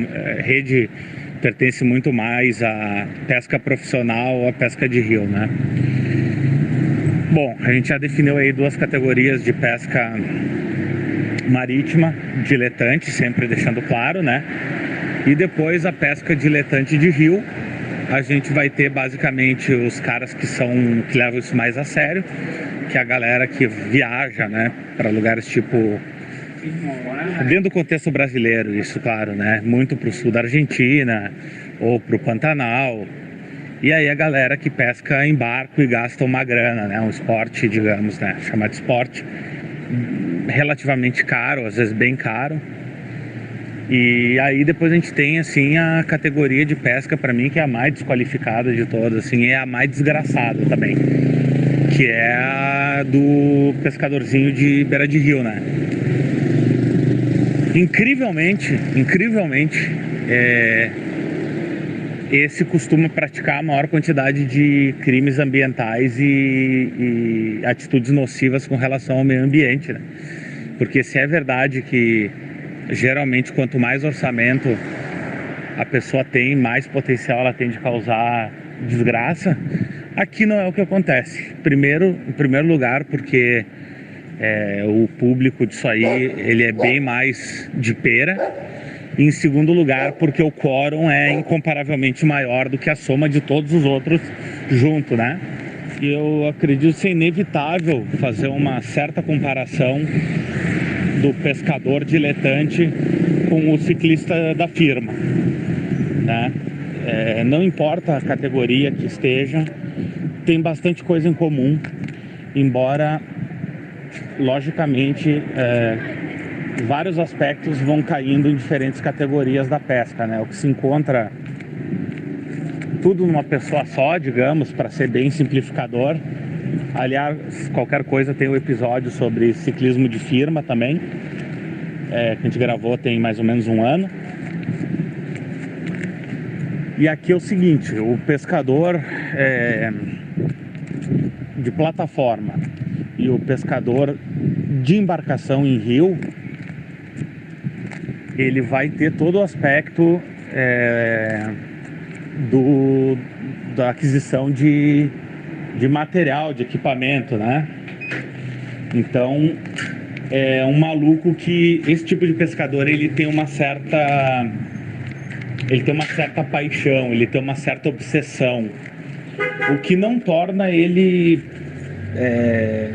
exatamente assim a melhor pessoa para se ter uma conversa, mas pelo menos Cara, se tu entrar nesse assunto com ele, ele vai ter um entendimento, pelo menos mínimo que seja, sobre o melhor equipamento para cada coisa, cara. E, porra, cara, conversa com um obcecado é sempre mais interessante do que conversa com pessoa que, cara, simplesmente, né, não tem nenhum interesse genuíno na vida. Que é o caso do pescadorzinho de beira de rio, né? O sujeito que ele joga uma linha de mão com qualquer coisa e, na real, ele está indo muito mais como uma desculpa para encher a cara de cachaça ou passar um fim de semana num puteiro ou qualquer coisa que o valha, né? Certo, a humildade não te fará superior a ninguém, mas pode, de fato, distinguir-te da grande maioria. Por isso minhas agruras da vida, aqueles que proclamam o impossível, que tenham uma sorte enquanto os que tornam possível, que parecia inalcançável, merecem fé. Por efeito, a humildade por certo não te fará superior ao trem. Bom, velho, essa lance do pescadorzinho do beira de rio me pegou pra caralho, velho. E eu tenho pra mim que, apesar de tu tá certo, que ele é um dos que tem maior potencial de fazer risco de fazer qualquer crime ambiental possível, tem um tipo também que na minha concepção é até pior, que é o topzeira de barragem. O topzeira de barragem é o pescador diletante, que de fato não é pescador, tem menos habilidade do que o pescadorzinho de beira de rio até, mas com uma diferença. Aqui onde eu vou dar um exemplo no meu caso geográfico. Eu sou do interior, não tem uma fonte de água muito abundante por aqui, não tem rios de fato, né? Tem alguns riachos, porém, contudo, todavia, tem barragem. Aí o que é que acontece bastante por aqui? Os topzeiras compram um jet ski para andar na barragem. Tem um ou outro que chega até lancha. Os caras vão com aquele jet ski, não é jet ski novo. Ele não pega um jet ski zero, não pega uma lancha nova, uma coisa do tipo. Até porque, puta que pariu, né? O cara tem que ter muita grana para comprar essas coisas zero e novo. Compra o resto do que o pessoal da capital que tem essas condições maiores pegam. Que eu digo que o pessoal, assim, no caso daqui onde eu moro, né? Na capital, porque interior dos cantos de fato tem mais dinheiro. Mas vocês me entenderam. Pega o resto dessa galera. Aí a água que o pessoal usa pra tomar banho e tal vai estar cheio de óleo, que essas porra daí vai deixando jogando pra lá, tudo com o motor batido. E o pessoal vai fazendo muita coisa atrás de pescar tilápia ou traíra, que é basicamente essa fauna que a gente tem por aqui. Apesar de algumas barragens ainda terem carpa, que o pessoal jogava as carpas capim para poder comer, ver se dava um jeito nas plantas que cresciam e entupiam os canos que levava água da abastecia, que enfim não deu certo.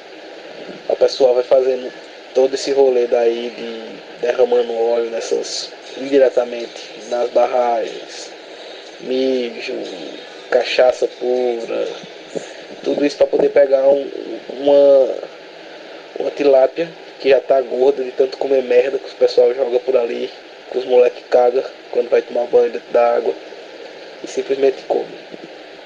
Inclusive, falando agora de tilápia crescida à base de comer merda, velho, eu simplesmente não posso deixar de falar da modalidade do pessoal que vem crescendo bastante, que não é pesca, tá ligado? Não é pesca, é agricultura, mas enfim, não posso deixar de passar batido esse assunto. Você vê tá ligado, o papo do pequeno produtor que eu tinha falado, do pequeno pescador, quando vai insistente pro pessoal, não, tem um, principalmente aqui por perto, pelo interior, meu vizinho tem um tanquezinho de tilápia, vou comprar ele, vai sair mais barato do que comprar o do mercado. Ou simplesmente a tilápia da feira. Não, mano, a tilápia da feira, puta que pariu. Os caras pegam o peixe da semana passada, não congela, deixa o que num isopor com gelo por semanas, leva pra feira destampado, sem uma unidade de gelo, tudo podre lá, que ele criou. Ele não criou usando ração, muito menos é com o alimento natural do ambiente. O cara tá jogando merda de galinha. Já vi casos que eu assistência técnica do cara que tava jogando merda de porco no viveiro para as tilápias comerem. E ele, não, minhas tilápias estão morrendo, o que é que tá acontecendo? Tinha, coincidentemente, no dia, um dos tanques estava vazio, tinha uns 2 palmos de merda de peixe, merda que ele jogava lá que o peixe não conseguia comer. Tava simplesmente todo aquele chorume, aquela desgraça. E o pessoal comprando a tilápia na feira dele. Enfim, não podia deixar de comentar sobre isso. O pequeno produtor, o discurso do pequeno produtor sempre vem carregado de algum grande arrombadismo. Cara, não é qualquer um que pode simplesmente se dar o luxo de pegar e partir para o sul da Argentina ou para o Pantanal para pescar, ou mesmo para a Amazônia, nos casos mais punk ainda. Aí os caras vão para o Pesque Pague, atrás de um tambaqui ou de uma tilápia, né?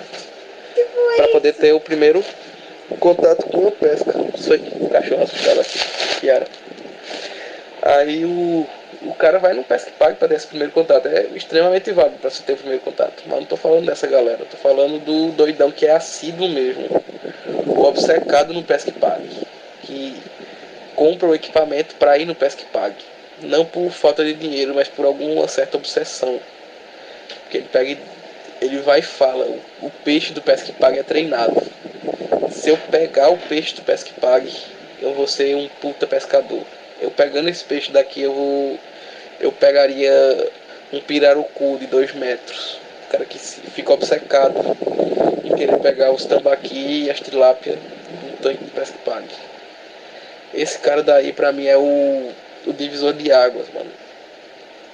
Que ao mesmo tempo que ele tem a obsessão, que ele tem a paixão, que ele quer chegar lá, ele ainda tem um certo receio de ir para o ambiente natural. Ele não quer se envolver nesses riscos que são poucos, tá ligado? Até não é uma atividade perigosa, passa muito longe disso.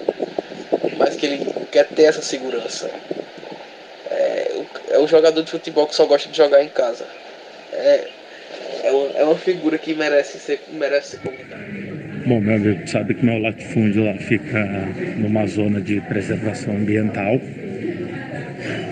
de frente a uma represa, né? E quem construiu a casa, o barraco lá na época, fez, cara, de um dos jeitos mais bizarros possíveis, que é enfiar a porra da casa quase colado na entrada da propriedade. Eu comprei assim e só reformei a casa porque não, na época, cara, até tem como fazer, tá? Mas teoricamente não dá para meter construção lá porque é zona de preservação ambiental. Então eu reformei o barraco, porque reformar dá, só que a casa fica meio que colada assim na entrada assim, do bagulho. Bem perto da estrada, né? Estrada de chão batido, né? Estrada de chão. O que tu já imagina, né? O tipo de público-alvo que passa lá pela frente, né? Isso lá no Rio Grande do Sul, é claro. Ok. E, mano, hoje menos, mas a galera gostava de ir lá pra pescar, né? Mesmo ilegalmente. De maneira meio que escondido assim, né?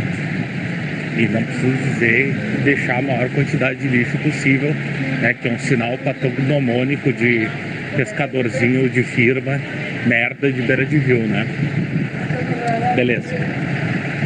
Cara, um caos que eu tenho, entre muitos outros, o do sujeito que simplesmente começou a buzinar lá na frente, deu umas buzinadas assim, e eu só ignorei como de costume. E aí o cara começou a bater palma e gritar: vizinho, vizinho. O sujeito não podia ter escolhido uma abordagem pior, né? Vou omitir parte de como eu fui pra fora para evitar bravata e coisas do tipo, mas fui pra fora e perguntei o que o cara queria, né? Tipo, pô, mano, eu tô sempre sorrindo, esse dia eu não tava. Aí perguntei pro cara, o que tu quer? Ele, não, abre aí pra eu colocar meu carro aí dentro que eu vou ali pescar. Juro, cara, juro que o cara mandou essa. E, porra, cara, vou evitar contar o resto da história pra evitar o bravatismo, mas basta dizer que eu não abri a porta pra ele e ele foi embora, né?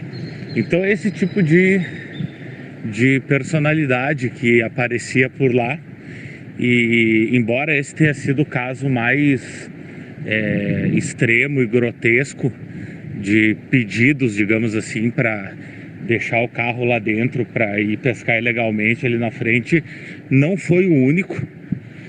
E embora não aconteça mais há bastante tempo, né, também ajuda o fato de que há muitos anos eu não passo muito tempo lá, mas senão certamente aconteceria mais. E é impressionante como, ao contrário do que eu acredito como boa comunicação com qualquer pessoa que seja, esse tipo de perfil de maluco que aparece com um Monza, um Escort XR3, um Del Rey, na frente da tua casa, no meio do nada, tu sabe qual é o único tipo de resposta possível, né? E, cara, cansei de ver galera sendo tirada de lá, algemada pela Patran, Patrulha Ambiental, e os caras levando de guincho o veículo, né? Porque esse tipo de pesca específica não é a pesca do arrombado com dinheiro, né? Porque a pesca do arrombado com dinheiro a gente já falou e vai falar mais, né? Esse é um tipo de pesca assim de baixíssimo orçamento, uns malucos assim que não conseguem nem juntar lé com cré, e basicamente, cara, acham que o mundo, como diria o Deusdedit Negarestani, né, é uma imensa buceta que tem que estar pronta para receber eles como um imenso e rijo pênis, né? Meu pai é pescador de plataforma. Ele é sócio lá de uma plataforma no sul do Brasil, no litoral. Cara, nem sei se ainda é por sociedade aquela merda, ou se agora paga por temporada. Acho que paga por temporada, porque senão ele não teria como pagar o bagulho de sócio anualmente. Acho que é por ano. Deve ser por anuidade aquela merda. E, cara, assim, ele até gostaria de ser um aficionado por equipamento, mas, cara, no caso dele não dá a conta não fecha, né? Não dá o orçamento, não dá mesmo, assim. E mesmo que desse, né? E na possibilidade de dar, primeiro que eu acho que a mulher dele não dá uma vetada, né? O que ela faz muito bem. E segundo porque, cara, ele é um tipo de aficionado muito simplório, né? Aquele sujeito que passa 30 anos falando de comprar o mesmo equipamento e nunca compra, né? Por quê, né? E nós não estamos falando aqui de uma Ferrari, né? Que é um bagulho que é meio que inacessível mesmo. Não, às vezes nós estamos falando aí de uma carretilha foda, né?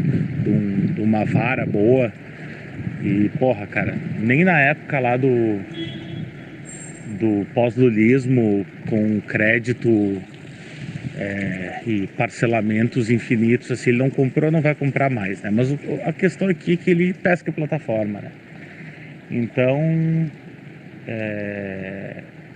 aqui já é um outro perfil de pescador. E a coisa mais que faz eu achar ele mais degenerado do que um degenerado comum por pesca é que ele realmente vai para lá e passa uma semana naquela porra realmente pescando, tá? É isso que me assusta. Eu sei que não é puteiro, ele não bebe há mais de 30 anos e as poucas vezes depois de adulto que eu tive a infelicidade de passar uma tarde com ele, deve ter sido umas 3, e eu me arrependi de todas, é claro, tinha a característica de apenas ele estar sóbrio naquela merda, né? O que tornava ele, não só por isso, mas também por características pessoais, a pessoa mais chata, insuportável do bagulho, do tipo de querer ficar dando esporro em menina de 13 anos aprendendo a lançar uma linha, troço assim inacreditável, e todo mundo lá tá bêbado ou mais ou menos bêbado, né? E menos ele é o único que tá levando aquela atividade ali 100% a sério como uma atividade redentora de vida, né? E, bom, feita essa introdução, quero contar 2 histórias. A primeira é a vez que ele começou a subir em rede social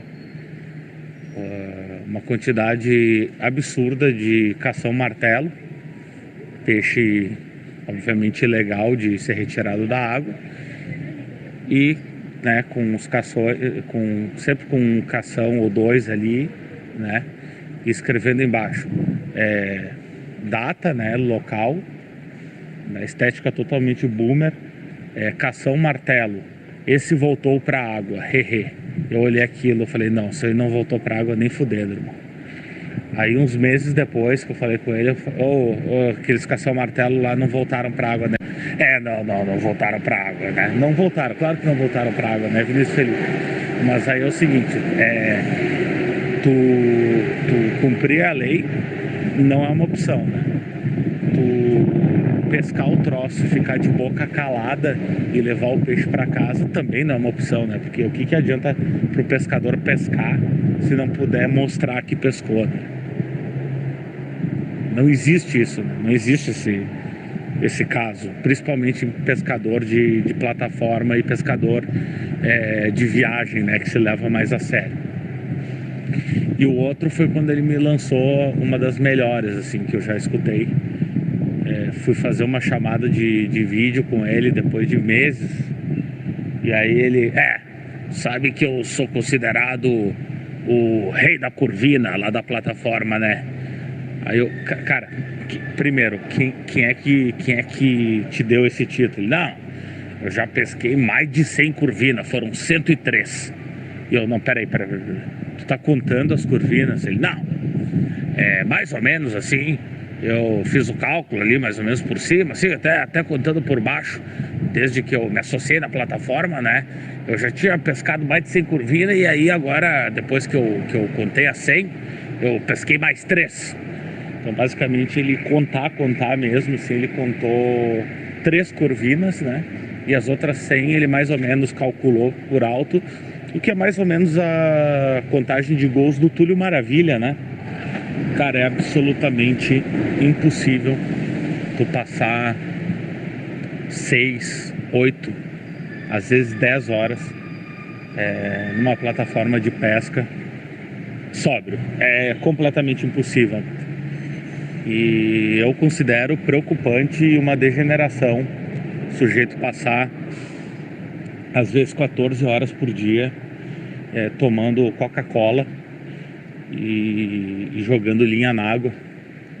E porra, mano, agora tem o celular, tem internet, né? Dá pra ficar ali enquanto dá uma olhada na linha, ver se tá batendo. Fazer alguma coisa no celular. Antes não tinha, mano. Antes os caras iam e ficavam realmente só ali, linha, olho, e a imensidão do mar e da beira da praia que tu vê de longe, né? Pelo amor de Deus, mano. Tô ligado que cada um aí com o seu fetiche. Eu mesmo gosto de coisas que talvez sejam tão ruins quanto, mas porra, irmão, plataforma de pesca. Plataforma de pesca, vai tomar no cu e sobe ainda. Impossível é a starpa tênis que torna o possível tem fé. Por certo, a humildade não te fará superior ao trem.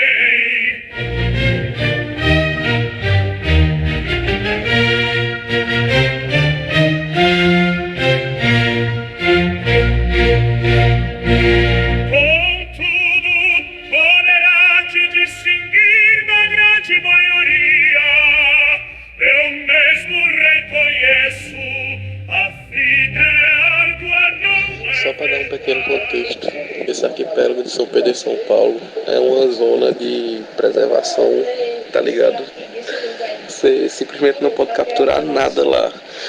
Os pesquisadores vão para lá direto. Não sei se tu já viu, tem até um vídeo no YouTube que é bem famoso, que é mostrando essa ilha do Brasil, que vai desaparecer também, que é o ponto mais próximo da África do Brasil. Lá no meio do oceano, é mais distante até do que Noronha. Só que lá é literalmente uma pontinha rochosa, tá ligado? É formada de magma que vai saindo do fundo da terra pra cima e vai solidificando. Só tem estrutura pra fazer uma casa, é um raio pequeníssimo, tá ligado? Aí lá é uma zona de preservação muito fodida. E sempre tem que estar ocupada, e sempre tem um pesquisador, ou militar, ou coisa do tipo por lá. Porque isso aí expande a zona econômica territorial do oceano do Brasil. Aí sempre está ocupado, ou com militar, ou com pesquisador. Aí sempre vai um barco a cada 2 semanas para lá deixar e buscar gente. Aí mesmo os cientistas, quando vão para lá, você não pode pegar um peixe, tá ligado? Se tiver um peixe que veio para cima da rocha por conta de alguma onda, ficou lá se debatendo até morrer, você não pode pegá-lo. É literalmente contra a lei, tá ligado? Aí o filho da puta me vai e simplesmente diz que fez captura com fim científico, sendo que você não pode fazer isso, o tipo de pesquisa que se faz lá. 99,9% das vezes é só por observação, tá ligado? Para análise comportamental dos peixes, ou então dinâmica de alimentação ecológica, mas sem fazer captura. O cara simplesmente mente que é captura científica e bota a foto assim do nada e foda-se, tá ligado? Esse é um doido. E sim, ele deu ênfase na arraia porque aqui em Pernambuco é crime, tá ligado? Fazer pescaria de arraia com fim comercial ou coisa do tipo. E o cara simplesmente pegou 4 e meteu esse papinho de que tava querendo pegar peixe de escama, sendo que ele foi nesse mesmo ponto dias antes, segundo ele mesmo, e só tinha pegado raia. Aí qual que é o papo, né? Ele só pegou raia nesse ponto, aí volta para esse mesmo ponto para pescar. Tanto que moqueca de arraia é um prato que meio que famoso, né? O pessoal daqui tem um certo apreço. O filho da puta vai e diz que foi no mesmo ponto que pegou várias arraias atrás de peixe de escama. E enfatiza que foram devolvidas à água. Foram devolvidas, claro que foram. É óbvio que íamos esquecer de falar do aspecto mais mortal da pesca, né? Que é a pesca industrial. Dentro do Brasil, a pesca industrial ela é principalmente focada na região sul e sudeste, sobretudo nas pescas tanto de corvina quanto na pesca da sardinha. Pesca da sardinha principalmente, né? Os caras não tinham controle algum. Saímos de um pico de captura de 273 mil toneladas nos anos 70, especificamente em 73, para contemporaneamente a gente tá vivendo colapso atrás de colapso, né, mano? Os caras, principalmente devido àquela tal da Revolução Verde, que tinha que se produzir alimento a qualquer custo. O pessoal não tinha um pingo de consciência sobre nada, jogava bombas de fato. O que o pescadorzinho de rio faz, jogando a bomba, tanto pescadorzinho de rio quanto de beira de praia, que isso acontece também, que faz essas pescarias com bombinha, tendo impacto ambiental. Antigamente o pessoal fazia isso a nível de nação, tá ligado? Jogava umas bombas fuderosas no mar, no rio e foda-se, vamos produzir alimento. E dava no que dava, né? A pescaria da sardinha hoje no Brasil, quando chega a 18 mil toneladas, coisa desse gênero, já é pra se glorificar de pé, soltar fogos, porque é um bagulho totalmente depletado, que tá uma merda, é muito fodido desse negócio. E até hoje o pessoal não faz uma avaliação do estoque para poder ter uma recuperação dos negócios, né? Aí nisso a gente vai entrar na balança comercial, que como o Brasil não consegue suprir sua própria demanda interna de sardinhas, o que é que ele acaba fazendo? Vamos comprar de importadores, né? O que é a solução mais óbvia possível. Aí quem são os países que importam sardinha para o Brasil, majoritariamente? Marrocos e o Omã. Beleza. Marrocos, muita gente acaba, ao contrário do que alguns ouvintes possam imaginar, o estoque de sardinha deles é bem avaliado, eles operam sobre uma condição de uma taxa de captura que está considerada sustentável para poder ter essa atividade acontecendo por mais anos, né?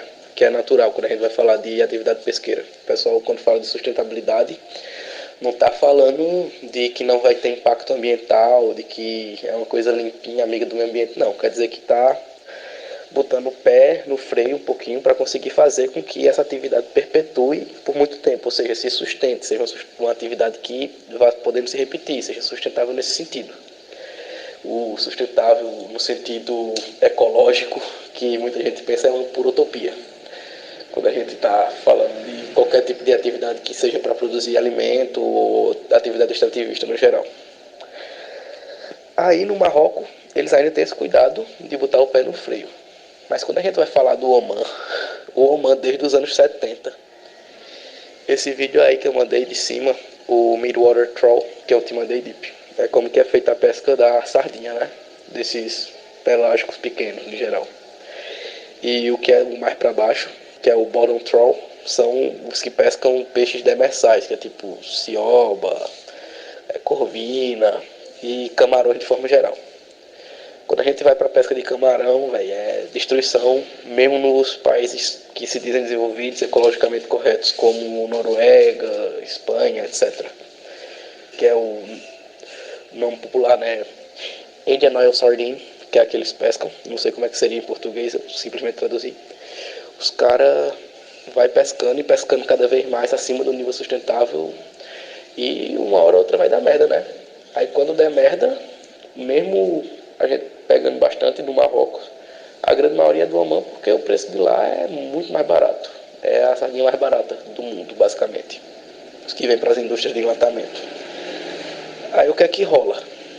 Quando simplesmente der um impacto lá, a gente é tão dependente da sardinha do Omã que simplesmente a gente vai se preparar para pagar o quê? 12 conto numa lata de sardinha, por exemplo.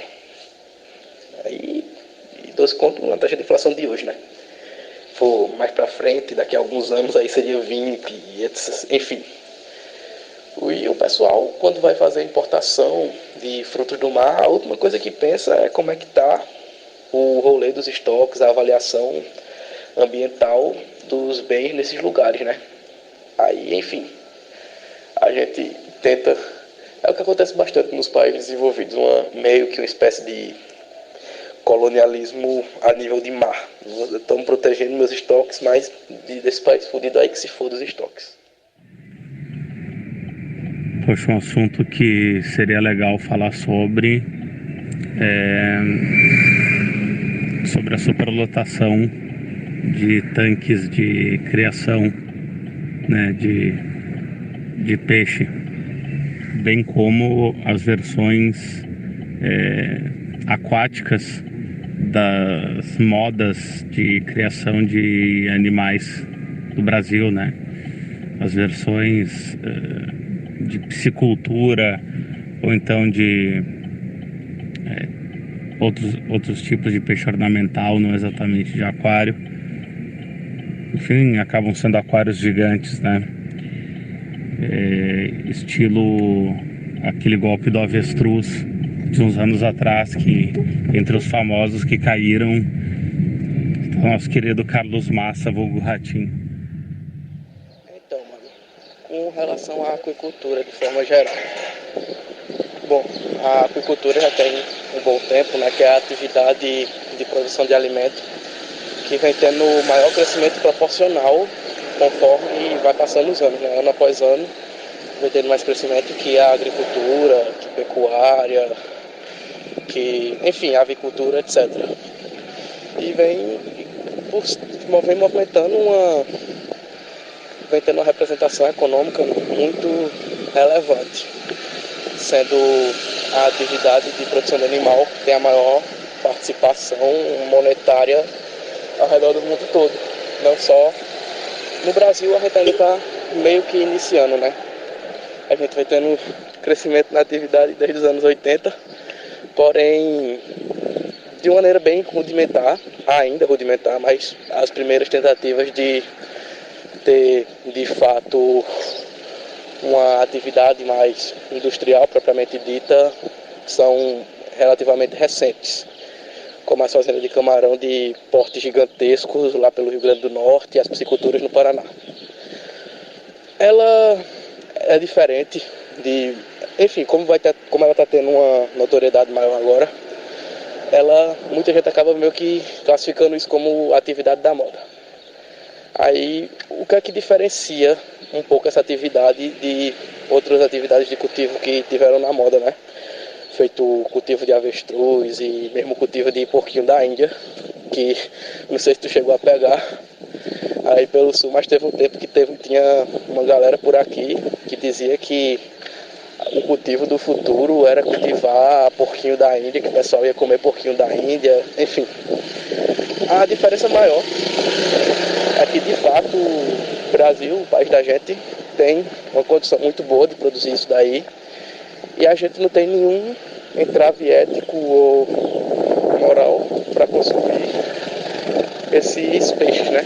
Tipo, peixe é uma coisa só, ao grosso modo, aqui no Brasil, né? A gente não tem uma diferença muito substanciosa na análise qualitativa dos peixes que a gente come. Aí, só isso aí já é uma diferença brusca. Mas, vou me ater principalmente ao cultivo de tilápia agora. Pela tilápia ser, que é o principal peixe cultivado no Brasil. Pela tilápia ser um peixe bem resistente, se dá em quase que qualquer tipo de água. Se você jogar tilápia numa fossa, depois de um tempo ela está lá, acaba que muita gente é relativamente fácil cultivar ela. Só que a galera vai fazer de toda forma, né? Aí, o que é que acontece? Prejuízo econômico. E se eu te dissesse que uma senhora de quase 70 anos de idade pegou o peixe do neto dela, colocou na panela vendidas em e feira comeu? livre, E detalhe, sem nenhum esse tipo de peixe gelo, custou quase beneficiamento 20 mil possível, reais. que são Essa batidas é uma da história maneira real. mais errada possível e muitas vezes são frutos de obras que desviam o curso de rio, né? A gente tá ligado como é que funciona, principalmente pelo Paraná, pela região sul do Brasil. Tem muito pepino em termos de legislação ambiental por conta dessas pisciculturas aí que simplesmente fazem um puta desvio dos rios para poder alimentar essas fazendas. E, enfim, fora o impacto ambiental que tem nessas grandes fazendas, uma coisa que tem muito também é a superlotação. Rolê de botar 15 tilápia de 1 quilo cada tilápia, tá? Isso já fazendo o cálculo da densidade final. No final, quando termina o cultivo, tem-se aproximadamente umas 15 tilápias de 1 quilo cada em cada metro quadrado do tanque. Ou seja, para ter uma superlotação dessa, os caras têm um gasto energético fodido, gasto de ração e muito antibiótico também. Aí fora isso, fora todos os gastos inerentes a esse tipo de atividade, né? O despejo de antibiótico em ambiente natural, que a gente sabe que também dá um outro tipo de impacto ambiental muito fodido. E por mais que aqui no Brasil a legislação ambiental para o pessoal funcionar seja uma das mais rígidas do mundo, que é o que faz muitos países da gringa estarem querendo que a gente importe para eles, né? Importe pescado, camarão para eles. A maioria da galera não tem essas licenças para atuar principalmente os pequenos produtores, né? Fora que os pequenos produtores, para poupar gastos, muitas vezes não dão só ração pro peixe comer, né? Joga a merda da galinha, deixa acumular a merda dos peixes lá no fundo do viveiro. Uma vez eu dei consultoria para um cara que o viveiro dele, se tu pisasse, e até o joelho de merda de peixe lá, tava um bagulho preto, de chorume lá, simplesmente impossível de ter qualquer bicho lá dentro, né? E o cara me perguntando, por que os meus peixes estão morrendo? Mas enfim. E além disso também, nos cultivos de camarão aqui pelo Nordeste, quando começou a doença da mancha branca, que é uma doença que acomete não só camarão como crustáceo, né? Principalmente as que são cultivados em beira de mangue, o pessoal simplesmente não tem um jeito de tratar a água antes de devolver para o ambiente natural. Faz todo o ciclo dela dentro da fazenda e joga de volta no mangue. Aí o que é que os caras acontecia? Doença que mata crustáceo, os caras simplesmente jogando no mangue, né? Aí ficavam os pobres dos catadores de caranguejo, sem caranguejo para catar, porque simplesmente os caranguejos morriam, né? Tava com essa doença toda, aí era outro impacto ambiental fudido. Os capítulos iniciais da aquicultura aqui no Brasil estão muito atrelados a esses impactos ambientais, né? Aos rolês totalmente errados. Agora tá tendo umas coisas mais sustentáveis, com bem menos impacto, né? Principalmente os que são desenvolvidos em áreas interiores, com pouca troca d'água, mas que ainda assim tem todo o rolê ético, que é o de bem-estar animal, que, convenhamos, não tem como um peixe ter o bem-estar animal tendo 15 tilápias de 1 quilo no espaço de 1 metro quadrado, ou então 300 camarões por metro quadrado, tá ligado? É uma parada que tem muitos desafios, é economicamente promissor, tem menos riscos envolvidos, menos impactos do que outras atividades. Apesar de todos esses impactos que eu falei, ainda é uma atividade de produção que faz menos impacto do que a pecuária tradicional, principalmente quando a gente compara o pequeno aquicultor que não tem licença nenhuma com o pecuarista que não tem licença nenhuma. O impacto que o aquicultor faz é coisa de criança quando vai comparar, mas ainda assim é um rolê que tem muito problema, né? Essa regulamentação da comercialização nas feiras livres, dos peixes simplesmente abertos lá, sem gelo, nem porra nenhuma, pegando as maiores tipos de mosca, bactéria que pode infectar o pessoal pegando caganeira por conta desses peixes. Os peixes morrendo por conta de acúmulo de merda, que é uma coisa básica que o cara tem que resolver. E também tem os clássicos caras que estão começando a vender curso. Como tudo no Brasil em 2024, você pode achar o compre meu curso de tudo que você pode imaginar. Dentro da área de agricultura, o clássico que o pessoal faz é dizer, não, vamos fazer uma agricultura rentável e sustentável do zero. Aí qual que é o conteúdo que o cara passa? Lê os manual gratuitos da Embrapa. Nada contra o manual gratuito da Embrapa, né? Boa parte das vezes é rentável, é correto. Mas vamos ter noção, né? Não é uma parada que é aplicável a toda realidade, a todo tipo de cultivo. E os caras saem vendendo isso como fosse universal para o cultivo de camarão de água doce pelo sul do Brasil, até pelo cultivo de truta em Pernambuco, o que não existe, né? Não dá para fazer por conta das temperaturas, mas os caras simplesmente pegam e dizem que dá e foda-se. Mas enfim, quem quer ter vida fácil merece se fuder mesmo. Mano, quando a gente vai falar da escolha do ambiente para pescar, tem 2 pontos principais que são avaliados pelo pescador. O primeiro é o quão supostamente obscuro e isolado esse local é.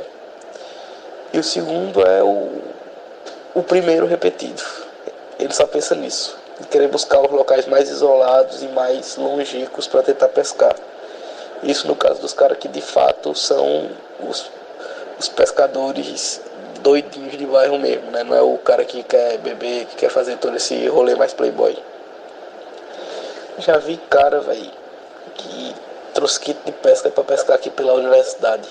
Que aqui na UFRPE tem um bambuzal perto da base de pesca que os caras pegavam. Tem pirarucu, né? Os caras criam pirarucu. Os pirarucu já velhão, tão graúdo, muito, muito, muito grandes. Tinha cara que invadia aqui de noite pra tentar pescar esses pirarucu.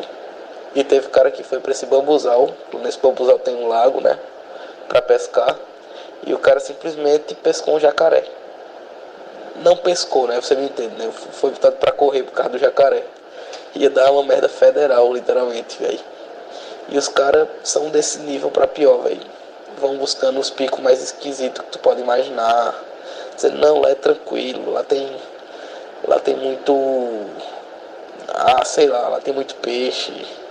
Lá tem muito canto, lá é muito tranquilo, lá ninguém mexe, não tem lixo. Você chega lá, tem cobra, tem jacaré, tem as paradas mais insalubres que tu pode imaginar.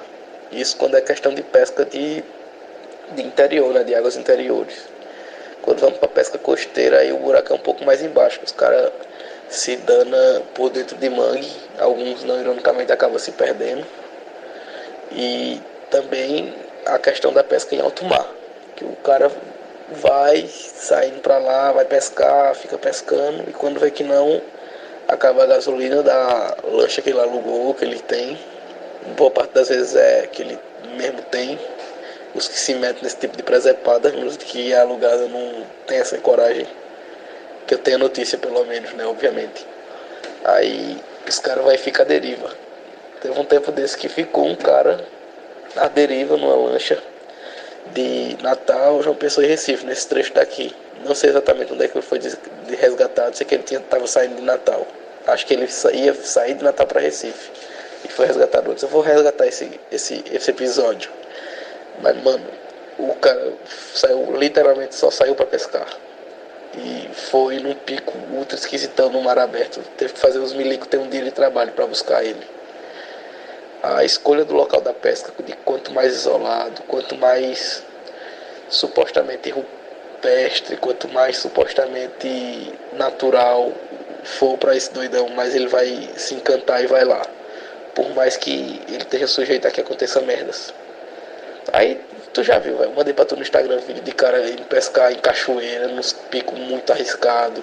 Aquele cara lá pescando nas pedras cheias de cobra. É muita coisa, velho. Muita coisa que os caras vão atrás. E boa parte deles, às vezes, até tentam pegar a própria cobra pra usar de isca. Cara, você não vai acreditar no que eu vivi ali no Rio Paraná. Acho que você conhece ali Corrientes, né? Na Argentina. Cara, eu, típico pescador calça branca, né? E uma galerinha de pescador matreiro, nenhum argolado, nenhum sapateiro ali. A gente foi junto com o tio Eliezer, tu conhece? E a gente foi atrás do tal do Tridoradon. Ele é um dourado com 3 cabeças. Tá presente aí numa série de lendas urbanas da região ali, que ficaram populares ali nos anos 70, 80, mas, cara, nunca saíram da cabeça do velho, sabe? Ele sempre vai lá atrás desse bicho, né? Obviamente, eu acreditava na existência desse monstro mítico aí, né? Mas eu fui, cara. Eu fui porque, poxa, né, vou perder a oportunidade aí de tirar umas foto nem que seja com os douradão padrão, né? É claro que não, né? Então eu fui, né, cara? E a gente se preparou com tudo, cara. Aquelas vara de 30 libras de potência máxima, cara. Aqueles carretos Garcia C4 de alta velocidade, 30 milímetros de multifilamento, aqueles empates de tungstênio, né? 30 libras, os líderes de fluorocarbono e tal. E as iscas pro corrico violento, né? As temidas Alfer, o MG, né? Que, cara, você pode usar para água até de mais de 20 metros de profundidade, né? Cara, tio, ele era um típico João Pepino, né? Conhecia tudo, cara, de isca importada e tal, né? Uma parte da família que se deu bem, né? Mas também tinha muito conhecimento de linguiceiro, né? Então o cara pescava com tudo, cara. Entendeu? O cara, entendeu? Chegava ali, entendeu? Só com a vara e pá, não tinha isca, cara. O cara arranjava alguma coisa pra ser isca, né, cara? E então a gente foi lá pra Itaibaté. E assim, foram dias a gente arrastando isca contra a correnteza, né? A gente também foi fazendo aquela pesca upstream, né? E até que numa manhã, cara, sol pleno, a gente avistou um compacto cardume de peixe. A gente chegou ali e o tio falou, cara, é dourado, cara, é dourado, vamos pra lá, né? E, cara, foi um festim, cara. A gente pegou os douradões, cara, de 15 quilos ou mais, cara, entendeu? Foi tudo bait com isca, né? E muitos foram no corrico também, né? Mas, assim, até lá, né? O bicho lá de 3 cabeças da Leandro não apareceu, não. Tirou umas fotos, tudo e tal, né? Tava com a câmera lá. Tinha levado a câmera, né? E assim, de repente, cara, a gente tava pescando ali de boa, assim, tava bem tranquilo. Apareceu o quê, cara? Apareceu a gendarmeria argentina, né? Lá com o barquinho. A gente viu eles não viram a gente, né? Ele falou, puta que pariu, cara. Eu falei, pô, tio, as documentação tá tudo certo. Aí eu falei, olha, pensei mais no equipamento, né? E agora, cara? E agora, cara? Daí a gente foi fugindo rio acima, né? Os arroios. E daqui a pouco, cara, a gente foi para uns lados, cara, que nem meu tio, que já tinha ido lá várias vezes, cara, não conhecia, cara. Entendeu? A gente, deles, assim, uns arroios, a gente usa isca viva, né? Até que a pouco, cara, um pique violento, cara. Bah! Cara, arrebatou tudo, cara. E a gente viu lá, cara. Eu juro pra ti, cara, eu vi, cara. Vi um bicho gigante, cara. Gigante. Cara, tinha mais de 20 quilos, cara. Mais de 20, 30 quilos aquele negócio. Né? E tô sendo conservador, assim. Tô sendo muito maior, cara. Muito maior. E, cara, tinha alguma coisa estranha, cara. A gente viu, cara, aquele bicho subindo, cara. Cara, juro pra você, 3 cabeças, cara. 3 cabeças. Era o tal do Tridoradon, cara. O cara saiu, o bicho saiu daquelas águas revoltas, assim, deu aquela. E, cara, 3 cabeças enormes, cheio de dente, cara. Cheio de dente. Daí meu tio gritou, né, cara? Pô, tá aí o bicho, cara, vocês não acreditavam em mim e tal, cara. A gente alucinado ali. E foi uma batalha campal, cara. Cara, a gente, por horas, a gente enfrentou o bicho. O bicho tragava, entendeu? Metro de linha. Cara, mas a gente era a nata da pesca correntina, né? A gente conseguiu arpoar o bicho com a isca de corrico mesmo, nas mandíbulas dele. E o bicho tava todo chasqueado já. Cara, os líderes de foro, né? Achava ali com safanões brutais, mas a gente não cedia. A gente não cedia nenhum passo, cara. O tio pegava e gritava, nós somos os reis do Paraná, cara. A gente somos os reis do Rio Paraná, cara. E a gente se revezava pra não dar trégua pro bicho, cara. Cara, quando o bicho tava quase saindo, cara, eu juro pra você, tava quase na foto. Cara, um último arremesso violento de cabeça, cara, o desgraçado partiu todos os equipamentos, cara. Todos, cara. E aí que tá. Em quantas partes partiu o equipamento? Em 3 partes. Um pra cada cabeça. E o bicho cuspiu que deu de água na gente, cara. E sumiu, cara, majestosamente, cara. O cara nunca vai esquecer daquilo, cara. E, infelizmente, ali o barco virando e tal, não sei o que, cara, a câmera cai na água, cara. A gente perdeu todas as fotos e tal, todos os registros. E assim, cara, a gente voltamos tudo arrogado, né? Mas, né, de cabeça erguida, né, cara? E seguinte, cara. Próxima vez, cara, que meu tio for, cara, eu vou também, cara. O Daradon deve estar lá ainda, né? Ainda